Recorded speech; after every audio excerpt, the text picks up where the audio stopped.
আপনারা দেখতে পাচ্ছেন এই যে ব্রিজ, এবং এখানে প্রত্যেকেরই বেশিরভাগ মানুষেরই কিন্তু জীবিকা সমুদ্র কেন্দ্রিক। সমুদ্রকে কেন্দ্র করে কেউ মৎস্য চাষ করে, কেউ বা বিভিন্ন পসার নিয়ে বসে, কখনো সাজসজ্জা, কখনো বা বিভিন্ন রকম মাছ ভাজা। আমরা এই মুহূর্তে ব্রিজের ওপর দিয়ে, যে ব্রিজটা আপনারা জানেন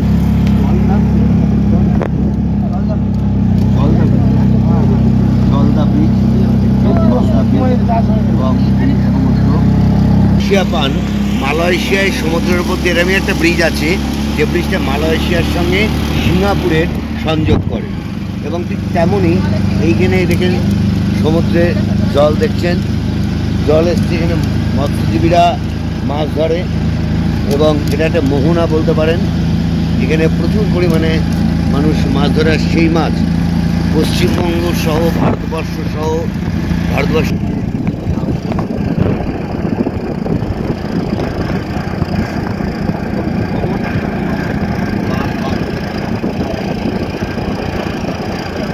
মাছ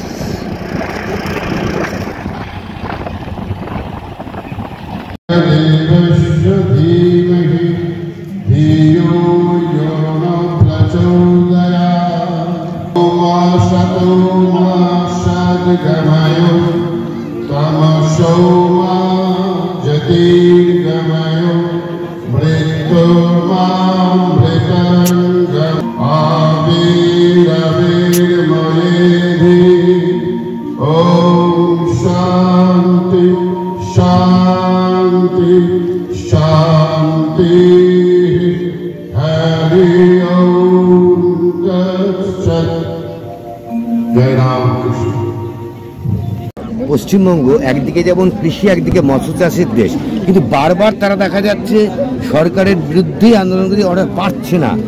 এটা কি সামনে পাবে? এটা যে বেশি পাওয়ার আকাঙ্ক্ষা সবাই চায়। যে লোকটা 15,000 টাকা মাইনে চাকরি করে, সে ভাবছে 20,000 টাকা কবে হবে, যে 20 ভাবছে, সে ভাবছে 30,000 টাকা হলে সুবিধা হতো, এটা করবে, বউয়ের জন্য ভালো হার কিনতে হবে। সবাই চায়। আর মানুষ যে আনন্দ চায়, এই জন্য মানুষকে দোষ দিয়ে লাভ নেই। মানুষ আনন্দ চাইবে, মানে একটু বেশি চাইবে, কিন্তু বেশি চাওয়া সবার পক্ষে প্রযোজ্য নয়। অঞ্চলে এই এলাকায় মৎস্যজীবীদের সংখ্যা বেশি, যারা আর্থিক দিক দিয়ে অনেকে কষ্ট মনে হচ্ছে, তারা সেই সমুদ্র সাথী প্রকল্পটা তারা বাস্তবায়ন হলে তাদের অনেক লাভবান। সবাই সমুদ্র সাথী প্রকল্পে নেই, অনেকে আছেন, অনেকে যারা নেই তাদের তালিকাটা বাদ দিয়ে যারা আছেন তাদেরকে আমরা সাহায্য করি। আমি প্রথম বছর ট্রেনিং দিয়েছি 45,000 ছেলেকে, তার পরের বছর দিয়েছি 60,000 ছেলে। এবছর ট্রেনিংয়ের উদ্যোগ ছিল 1 লক্ষ ছেলেকে ট্রেনিং দেবো। সবাইকে ট্রেনিং দিতে গিয়ে আমি বলছি যে বাড়িতে বসে থেকো না, বাড়িতে 2টো পুকুর আছে, ওই পুকুর নিয়ে চাষ করো, চাষ করে দেখবে মাসে 15,000 টাকা করে ইনকাম তোমার পকেটে চলে আসবে। মাছ চাষ খুব সহজ কাজ, মাছের পোনাকে তুমি জলে ছেড়ে দাও, পুকুরে ছেড়ে দিয়ে একটু খাবার দাও। মুশকিল হচ্ছে আগে দাদুর আমলে খাবার দেওয়ার কোনো পদ্ধতি ছিল, এখন খাবার দেওয়ার পদ্ধতিতে চালু হয়েছে। তার কারণ মাছ শুধু পুকুরে বাঁচবে না, খাবার দিতে হবে। এই যে খাবার দিতে হবে, এই পদ্ধতিটা চালু করার ফলে এখন সবাই বুঝতে পারছি যে খাবার দিলে মাছ খাবার খাবে, মাছ বড় হবে। মাছ বড় হলে সে মাছ আমরা চাষ করতে পারবো ভালো। পরিষ্কার পুকুর, সেই পুকুরে রুই, কাতলা, মৃগেল, ভেটকি চাষ হবে। যে পুকুর পচা পুকুর, যেখানে গাছের পাতা পড়ে পুকুরে জল নষ্ট হয়ে গেছে, সেখানে শিং মাগুর হবে, ওই হবে। যে পুকুর নোনা পুকুর, সে পুকুরে চিংড়ি মাছ চাষ হবে। তো ছেলেরা যদি এগুলো জেনে নেয়, এগুলো খুব সহজ কাজ, তারা প্রতিদিন ভাত খায় মাছের সঙ্গে মেখে, তো তারা যদি জেনে নেয় তাহলে তারা এই কাজটা সহজে করতে পারে। আর করতে পারলেই তাদের দারিদ্র্য দূর হবে, তার দুশ্চিন্তা দূর হবে, তার চাকরির জন্য দৌড়াদৌড়ি করতে হবে। কিন্তু তালিকাটা হয়েছে, সেই তালিকাটা কিছু সংশোধন করবার আছে, সেটা সংশোধন হয়ে গেলে খুব জমিয়ে কাজ করবে।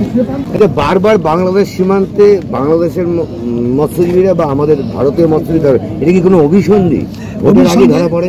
এটা একটা হয়েছে কি, একটা দুটো আইন আছে, একটা আমাদের বাংলার আইন আছে, একটা 12 কিলোমিটার, আর একটা তারপরেই আমাদের দেশের আগে আইন আছে।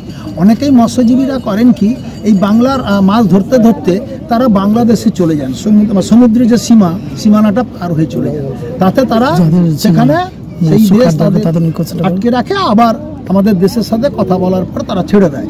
এটা সর্বত্রই হয়, বাংলাদেশের কিছু মৎস্যজীবী আবার আমাদের দেশে ধরা পড়ে, আবার আমাদের দেশের কিছু মৎস্যজীবী ওই দেশে ধরা পড়ে। মৎস্যজীবীদের উন্নয়ন না হলে বাংলার উন্নয়নটা সম্ভব, যেহেতু অন্যান্য বাংলা, আমি বললাম এত 1 কোটি মানুষ যেখানে মৎস্যজীবী, মৎস্য ব্যাপারে তারা নিজেরা জীবিকা নির্বাহ করে, এত বেশি মৎস্যজীবী মানুষরা তাতে যুক্ত থাকেন, তাদের উন্নয়ন পিছিয়ে গেলে আমাদের উন্নয়নটা সম্পূর্ণ। মন্ত্রী বিপ্লব রায় চৌধুরী, তাকে বললাম মুখ্যমন্ত্রীকে জানান দিতে, হয়তো মুখ্যমন্ত্রী এই ব্যাপারটা একটু ভুলে গিয়েছেন বিভিন্ন কাজে ব্যস্ত থাকার জন্য। তাই যে সমুদ্র সাথী প্রকল্প যেটা তিনি ঘোষণা করেছিলেন যে 3 মাস যখন এটা থাকে, বন্ধ থাকে, সমুদ্রে যেতে পারে না, এ সমস্ত গরিব মৎস্যজীবী যারা তাদের খাওয়া দাওয়া খুবই অসুবিধা হয়, তারা এই 3 মাস মানে 61 দিন তারা যাতে 3 মাস 90 দিন তারা এই 3 মাস যাতে টাকাটা পায়, সেটা সমুদ্র সাথী প্রকল্পে তারা যদি বাকি আছে একদম পায়নি, তারা যাতে পেতে পারে, তার জন্য মুখ্যমন্ত্রীর দৃষ্টি আকর্ষণ। এটা হচ্ছে সমুদ্র সাথী যেটা মৎস্যমন্ত্রী মহোদয় ঘোষণা করেছেন বা রাজ্য মৎস্য দপ্তর থেকে যেটা বরাদ্দ হবে, আমাদের একটা সিস্টেম হচ্ছে যারা সমুদ্রে মাছ ধরতে যায় তাদের জন্য সমুদ্র সাথী। তাহলে তারা সমুদ্রে যায় যে তার জন্য তার ইন্স্যুরেন্স থাকবে, তার নৌকা লাইসেন্স থাকবে, তার মৎস্যজীবী কার্ড থাকবে, মেরিন ফিশারম্যান কার্ড থাকবে। যত আবেদন বিডিও সাহেবের কাছে পড়েছে তার 90% এগুলো নেই। তার জন্য আমরাও সংগঠন চাইছি প্রকৃত যারা মৎস্যজীবী সি গোয়িং ফিশারম্যান তাদের কাগজপত্রগুলো সঠিকভাবে বিডিও সাহেবের কাছে পৌঁছাক। আমাদের রাজ্য সরকার নিশ্চয় তাদের জন্য সমুদ্র সাথী প্রকল্প কার্যকারী করবে।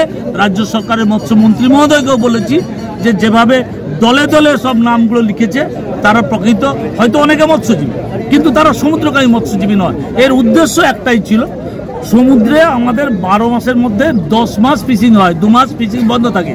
সেই 2 মাস বন্ধর টাইমটায় 61 দিন যাতে এই পরিবারের হাতে কিছু সরকারি সাহায্য পৌঁছাতে পারে, তাদের খাদ্যের সমস্যা না হয়, তার জন্য সমুদ্র সাথী প্রকল্প।